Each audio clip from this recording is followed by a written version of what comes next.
Team, we're breaking down the incline reverse crunch, which is an incredible exercise for the core, but also great if you're looking for back, hip, and even shoulder mobility. This is particularly true if you're one of those people that spend their entire gym workouts in the back and down position, pulling the shoulder blades back, arching their back into an extended position.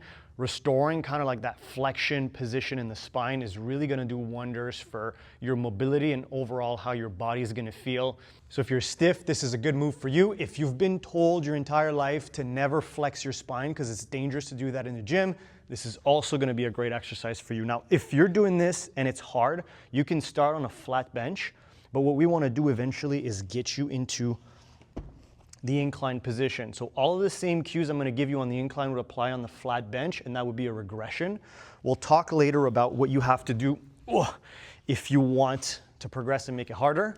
But let's start here for now, looking at how to do the movement properly. And the main goal when you're doing a reverse crunch is to start with your core in this kind of either slightly extended or neutral position and bring yourself into flexion where you're crunching forward, and that flex position is really where you're going to contract your abs and get the kind of the end range of the movement. You can think about it, actually let me show you like what those look like here. Extended position is this, right? So arching my back, and then flexed position is when you're crunching this way, which is the same thing if I'm doing, let's say, a bicep curl. This is the extended position or the stretched position for my bicep, and then this is the flexed position or the shortened position or the contracted position for my bicep. So we're trying to do that for your six pack or your abs, because this is what's going to happen here, where you're going to stretch them out and then contract them, or do the opposite of stretching here. So the way you want to do this is you set up on the incline, and you're going to hold on to either the back of the bench or a post or whatever is behind you or available behind you. And then the key here when you do the exercise is that you want to start from this relatively neutral position and then use your core to crunch your knees towards your elbow. Knees to elbow like this. And the big mistake that people are going to do, is I see all the time on this exercise, is that they're going to use momentum when they do it. And so you really want to think about having a point that's attached here on your rib cage and one down here on your hips, right, or your pelvis.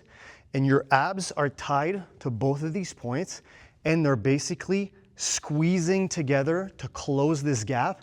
And this is what's making you move. So if we look at what it would look like with a bit of swing, my knees swinging back are doing all of the work, and my core's not really doing much when I do this, as opposed to here where I pull with my abs and use the muscle contraction to basically lift myself up.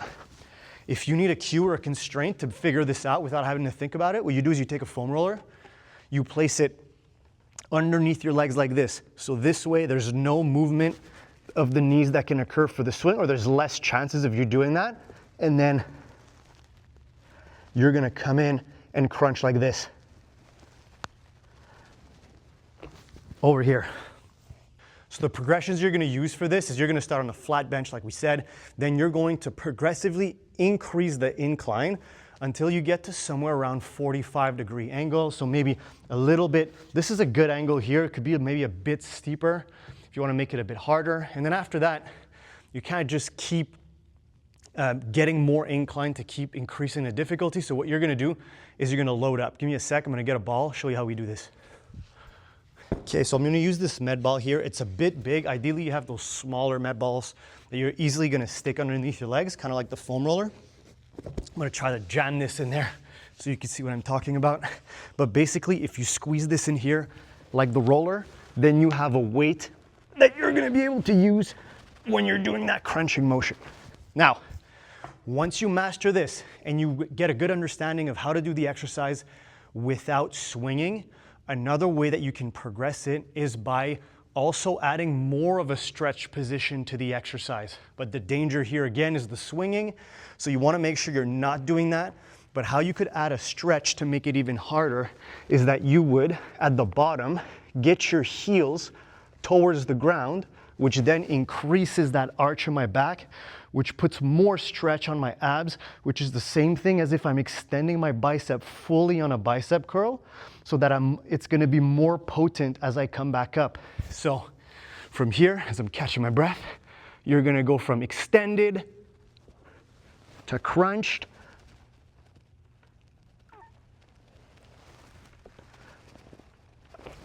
all through your muscles, no momentum. So that's how you do a reverse crunch. That's how you progress it.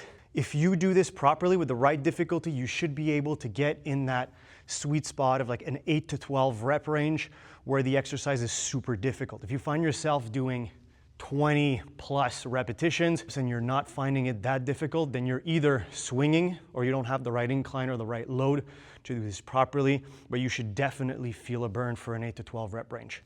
Reverse crunch, enjoy.